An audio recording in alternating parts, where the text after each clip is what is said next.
اب آپ بیٹھ گئے ہیں. آپ نے فرمایا مجھے عثمان سے شرم آتی ہے, اللہ کے فرشتے بھی اس سے شرماتے ہیں. یہ کیسا صحابی بنایا ہے, مقام صحابیت کتنا عطا کر دیا ہے کہ جب بھی منبر پر رسول اللہ بیٹھتے ہیں سب سے پہلے کہتے ہیں عثمان جنتی ہے, عثمان جنتی ہے, عثمان جنتی ہے. سیدنا علی نے حضرت عثمان کی شہادت کے بعد یہ کہا تھا, اللہ کی قسم پوری کائنات کا سونا چاندی اگر کسی کو نصیب ہو جائے اور وہ اللہ سے کہہ دے کہ ایک قطرہ خون کا عثمان کا جو گرا ہے وہ مجھے معاف کر کر یہ لے لے, اللہ پھر بھی اس کو قبول نہیں کرے. مدینہ میں گراؤنڈ ہے, دھوپ لگ رہی ہے, آقا علیہ السلام موجود ہیں. نماز جنازہ کے لیے آدمی آیا کہ میرے باپ کی نماز جنازہ پڑھائیے. میرے آقا نے فرمایا اس کو لے کر آؤ. جب لائے تو پردہ اٹھا, حضور پیچھے ہو گئے, نماز جنازہ نہیں پڑھائی. نماز جنازہ ہو گئی. لوگوں نے پوچھا یا رسول اللہ آپ نے نماز جنازہ نہیں پڑھائی.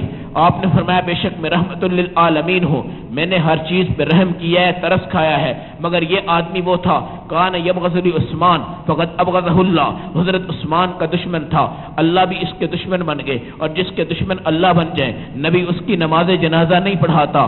سیدنا عثمان غنی کو جب شہید کیا گیا, خدا کی قسم یہ وہ صحابی ہے جس کی پیشانی قرآن کے سپارے کے اوپر آ کے صفحے پہ چسپاں ہو گئی. فسیکفیکہم اللہ, کہ اللہ ان کو کافی ہے. جب لوگوں نے کہا یا رسول اللہ صلی اللہ علیہ وسلم آپ کو صحابہ کے اندر کون زیادہ پسند ہے, آپ نے فرمایا میرے سارے صحابہ ستاروں کی طرح ہیں, کسی ایک کے بارے میں یہ کہنا کہ غلط تھا وہ بھی بکواس ہے, یہ کہنا کہ ناکام تھا وہ بھی جہالت ہے, یہ کہنا کہ مجھے یہ صحابی پسند نہیں ہے تاریخ اس کو غلط کہتی ہے, انسان اس کو کمزور کہتے ہیں, وہ بندہ بھی کفر کی زندگی میں پہنچ جاتا ہے.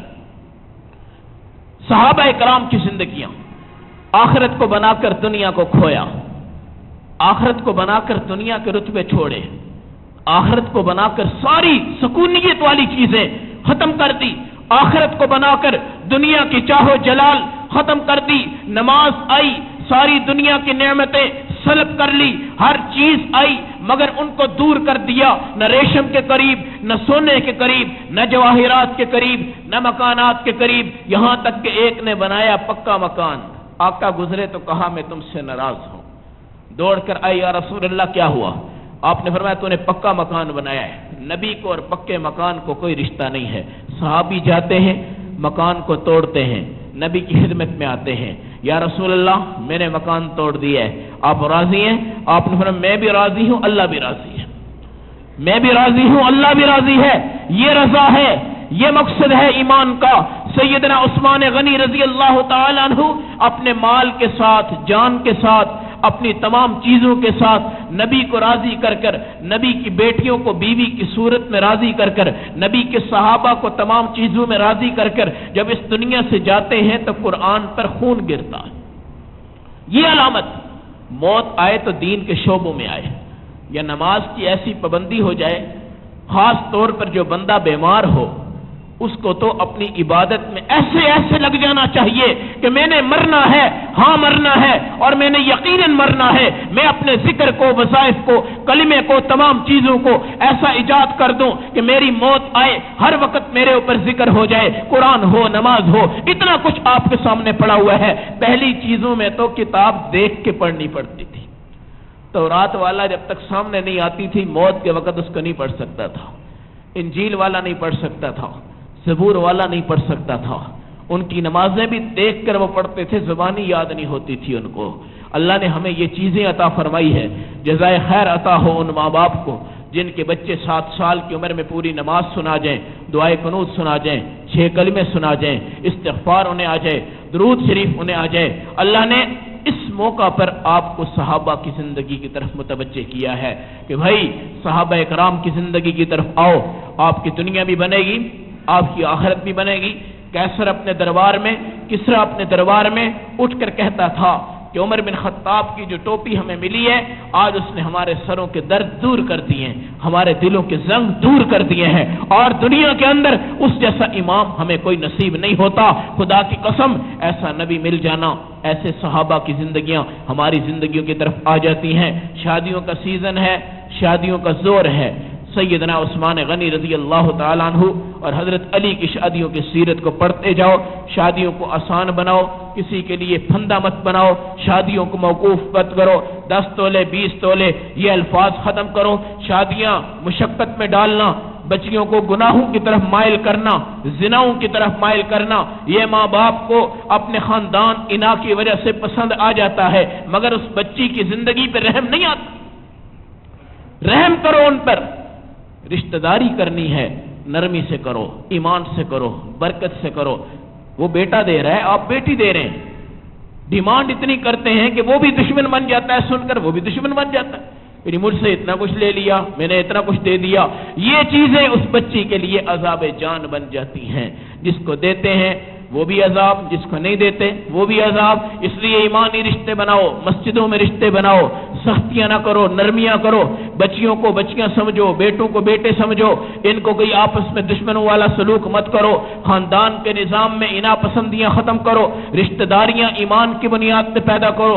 رشتہ داریاں خاندان, نسب, حسب, اس کے بنیاد پر کوئی رشتہ داری نہیں. میرے نبی نے صحابی سے فرمایا فاظفر بذات الدین تربت یداک. دیندار کو دیکھ, کلمے والے کو دیکھ, نمازی کو دیکھ. بس جو بندہ نمازی ہے نہیں بھی جانتے تو آپ اس کے ایمان کی گواہی دے دو, آپ اس کے ایمان کی گواہی دے دو. آج خاندان سید نے سید میں کرنی, بچی 40 سال کی ہو گئی, دوسرے نے اس میں کرنی ہے, تیسرے نے اس میں کرنی ہے. نہیں, حضور صلی اللہ علیہ وسلم کا فرمان, آپ نے 11 قبائل میں اپنی رشتہ داریاں قائم فرمائی. کالے, گورے, عجب, عرب, قریشی, ہاشمی, سارے خاندان میرے نبی علیہ السلام نے اپنے ایک گھر میں جمع کیے اور دنیا کو یہ بتایا کہ 5 بچے ہیں, خاندان سے باہر بھی لے جاؤ, خاندان کے اندر بھی لے آؤ. اب کیا ہے, ہمیں ان پہ اعتماد نہیں ہے, اس لیے اس کی نماز دیکھو, اس کا قرآن دیکھو, اس کا حسن دیکھو, ایمان کا جمال دیکھو تو ایمان کا, پھر آپ کو اعتماد آئے گا. ورنہ اپنے گھروں میں عورتیں زنجیر کا دوک بن جاتی ہیں, لٹکی ہوئی رسیاں بن جاتی ہیں, اپنے گھر میں نہ چھوڑنے کے قابل نہ رکھنے کے قابل. جب ایمان کی بنیاد نہیں ہے ساری عمارتیں گر جاتی ہیں. اللہ ہمیں عمل و سمجھ کی, فہم کی توفیق فرمائے. وآخر دعوانا الحمدللہ رب العالمین.